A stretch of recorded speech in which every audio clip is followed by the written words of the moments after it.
the Toyota Techstream system. It's basically a program that lets you connect to your car and just see what the dealer usually looks at.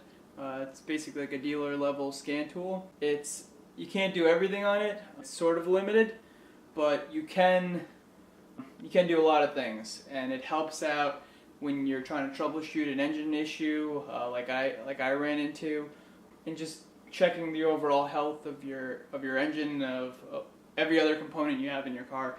It's surprisingly very useful. There's a lot of information that you can get out of this program, and I'll give you a little run through on how to connect it to your car and how it works.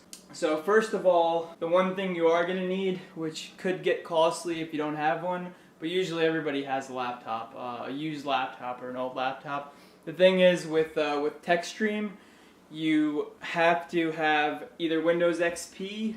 Some people have used Windows 7 and it worked with Windows 7, but Windows XP is ideal from what I've read on the forums. I personally had an old laptop that had Windows Vista, so I basically reinstalled Windows XP on it from another CD that I had, and I just use it for pretty much Techstream. It's behind me there on the stove. So that's the laptop I'm going to be using. You could do a virtual operating system.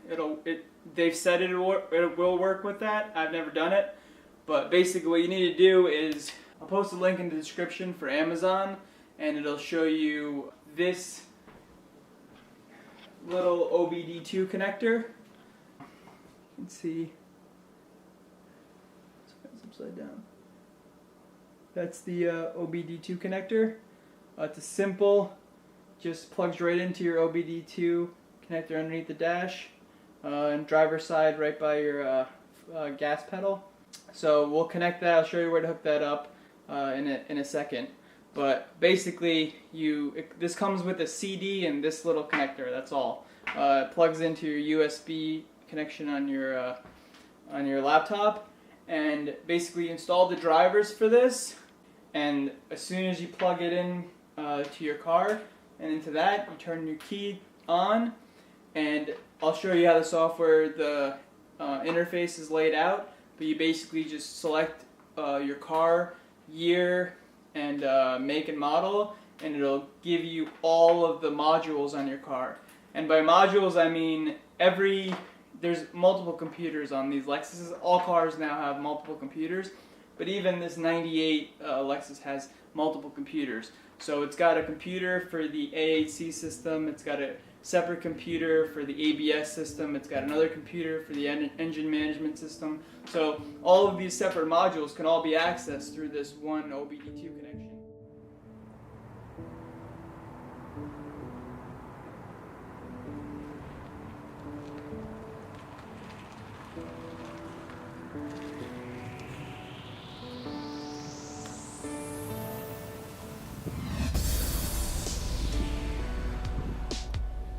Okay, we're in the car now. Next step obviously is to get some LED lights, because these yellow lights are a little depressing. Although they are kind of classy, I guess, since everything's LED now.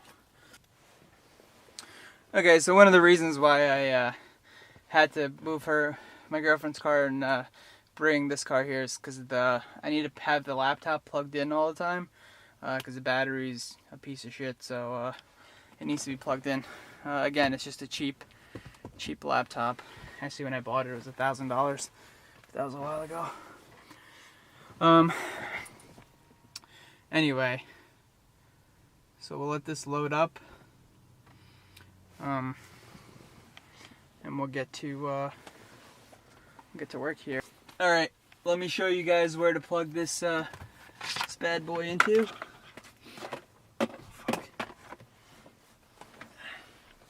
Alright, so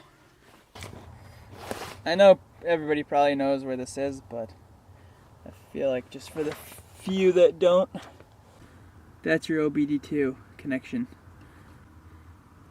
This right here is your OBD2 connection. It's right next to your AHC computer, which is this thing.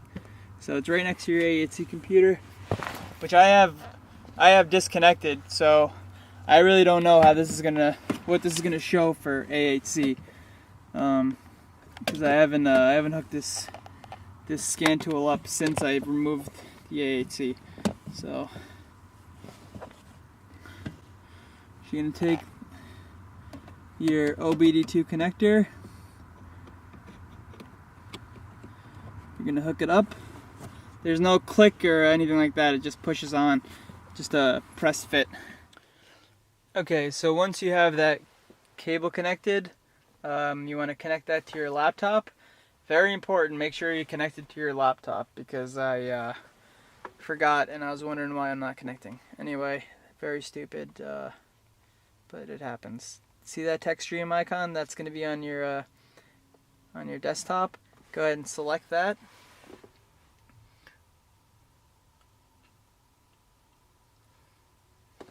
And what will come up is this. I'll focus here in a sec. So this will come up.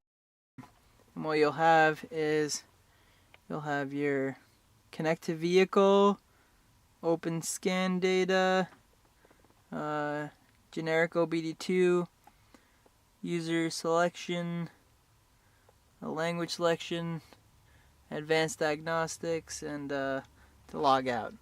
So when you click on connect to vehicle, you want to make sure you have your key in the, go ahead, focus, you want to have your key in the accessory position. So there. You don't have to turn the engine on, but actually, you know what, you don't have to, but I'm going to go ahead and start the engine so I can show you some other things while the engine's running. So you can see I have no check engine lights flashing or anything like that. Everything looks normal, voltage, all that's fine. Anyway, let me show you how it connects. We'll do connect to vehicle.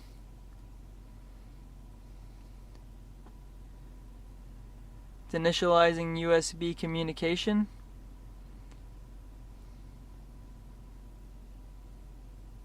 And it says connecting to vehicle, please wait. This program is honestly awesome. I mean, it saved me so much time and so much hassle. And depending on what year your car is and how in-depth you go, certain cars you can change, you can test. Like for example, on my car, I can test the steering, the controls for the steering to go in and out and up and down. I can control that with the laptop. I can test the full outward and inward motion and verify that it's functioning. I can move my seat forward and back. It's really, really crazy the amount of stuff you can do with it. And it also will read out in live view everything that's happening with the engine. It'll give you engine temperatures, what cylinders misfiring, anything like that. It'll show you. Even codes. One of the key things, the mistake that I made was keeping this in, I saw Toyota Land Cruiser 98 2UZFE. I'm like, oh, it's the same engine, whatever, this will work. Do not do that because of all the other computers that this has that the Land Cruiser doesn't. All the different components, different everything. So make sure you check off Lexus specifically. Go straight to your actual LX470 and your year. I know it seems kind of obvious, but I honestly kept hitting next, thinking, oh, same engine, same everything, it doesn't matter, but it really does matter. Go down to next, and it should connect to the car.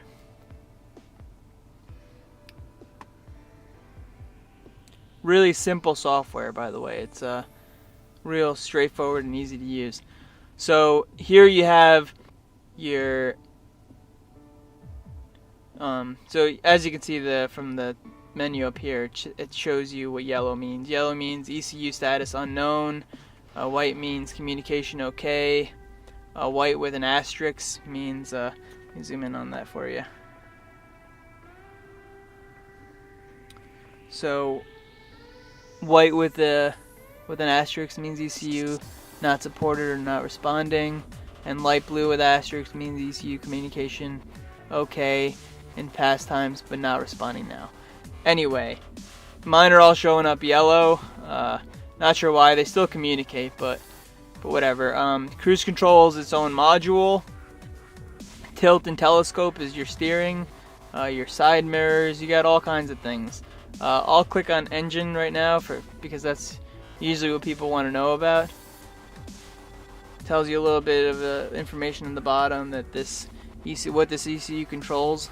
So it says it controls the fuel injection, timing, knock control, idle, engine speed, self-diagnostic function, backup function, and all that. AHC. This AHC system, I'm kind of curious to see what's going to happen if I select this, because my AHC controller is no longer plugged in, and I have all the sorry about that, trying to get this tripod mount to work. So my AHC system is no longer plugged in, so I'm kind of curious to see what that's going to say. If you guys want to see a video on neutral pressures and setting your neutral pressures for the AHC system, let me know, because I can do that for you and tell you what the specs are supposed to be and everything. But let's just see what happens if I select that. It's trying to connect to it. It shouldn't be able to since it's not there. Yeah. So select system's not responding. It's saying. Okay. So that's not connectable. Let's try the engine ECU. This it should be able to connect to. You should be able to see what it says. Might be able to do a screen capture next time. That might be easier. So, alright, it takes you to this screen, which you can, come on, focus. Focus. There you go. Okay. So it takes you to this screen, which has nothing on the list as of now, but if you go to data list, you can go to active tests, and you can actually run through some tests on the engine right now. Monitor is just to see all the points and monitor them. So let's click on monitor and see what shows up.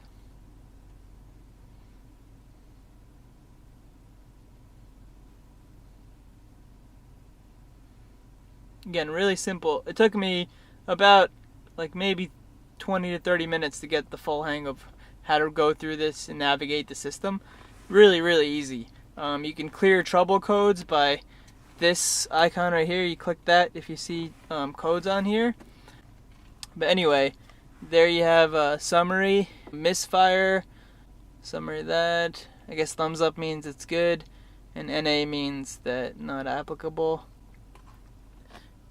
And the list of menu options. Oh, god damn. Shit. Alright, sorry about that. I really should just buy another laptop or get a battery for this thing, because that's just annoying.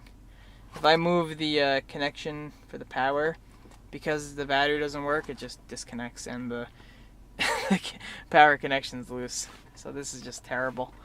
So the reason why I thought Toyota Land Cruiser was okay, because I thought it selected that for me because it thought it was that. I thought it automatically detected that it was a Land Cruiser. But don't listen to that. Actually go in and select your what your car is.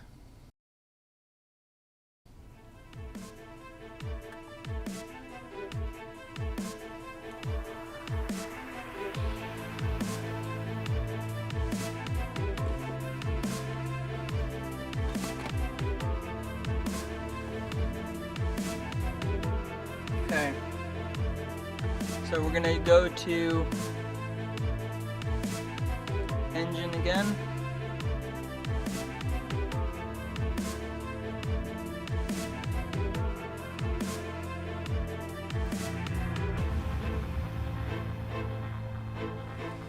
Load up.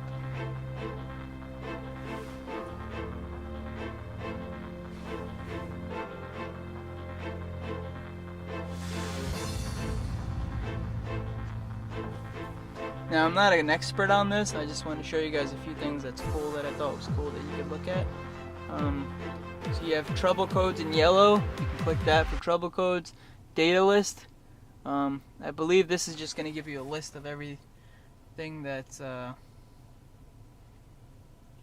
operating right now in the car, like engine temperatures. I believe this is what that's what it's going to give you. Let's see.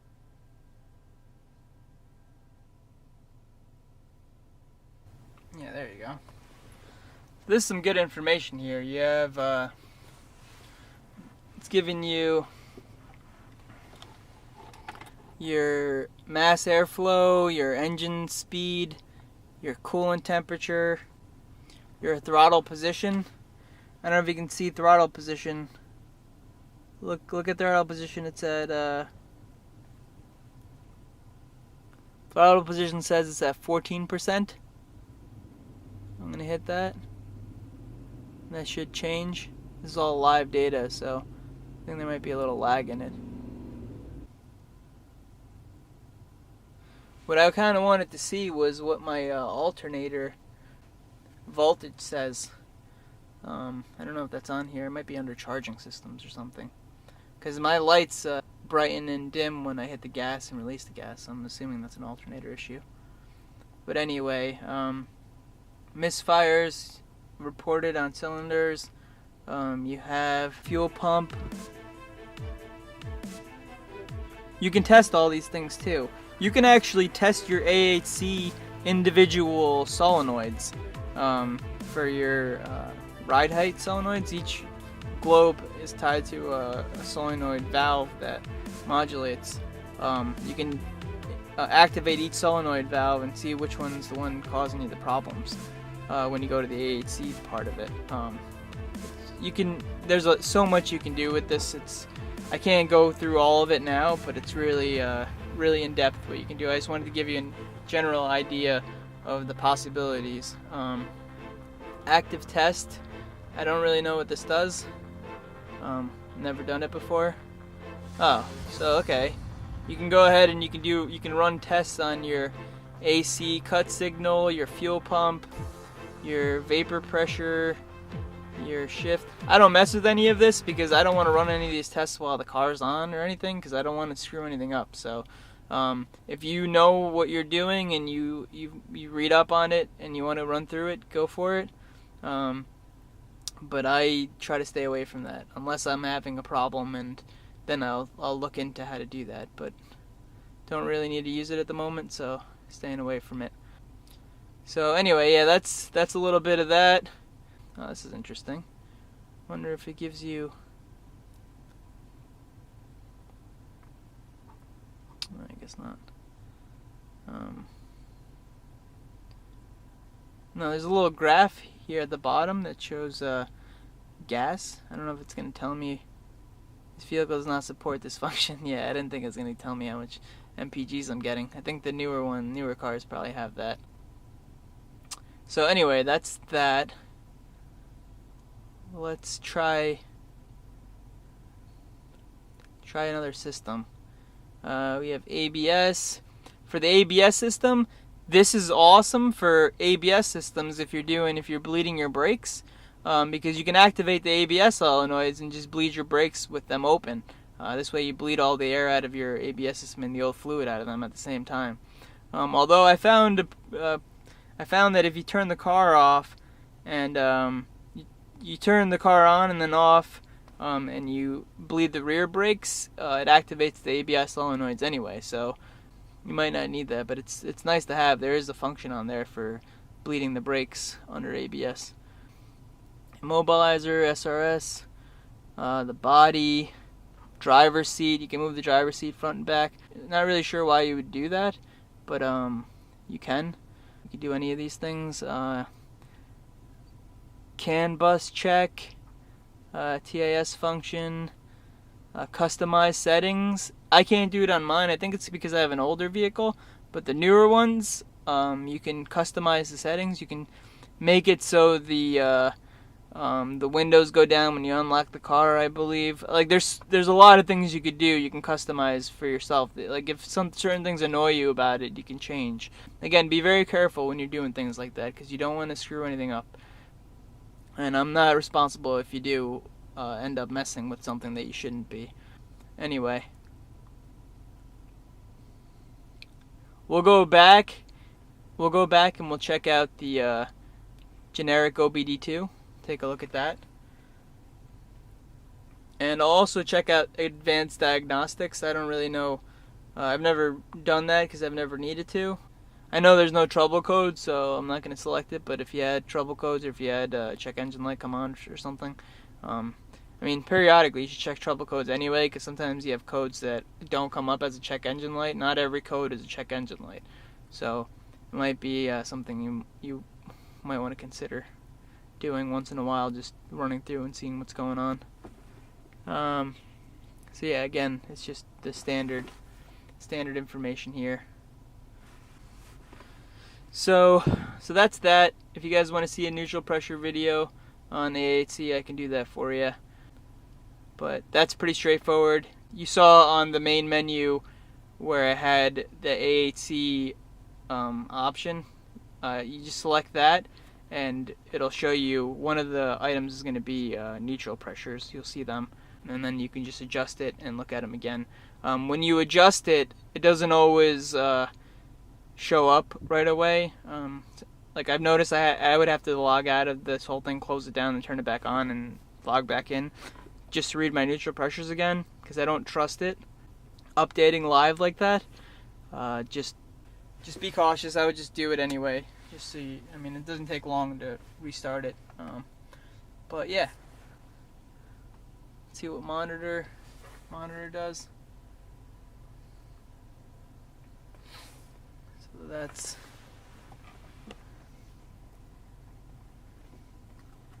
you have misfire. You have all these things, and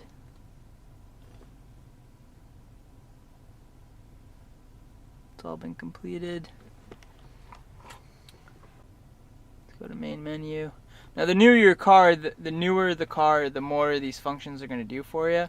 Mine's a 98. Not really much here, just basics, which is all I really need, to be honest. When I first got this car, it was running really rough.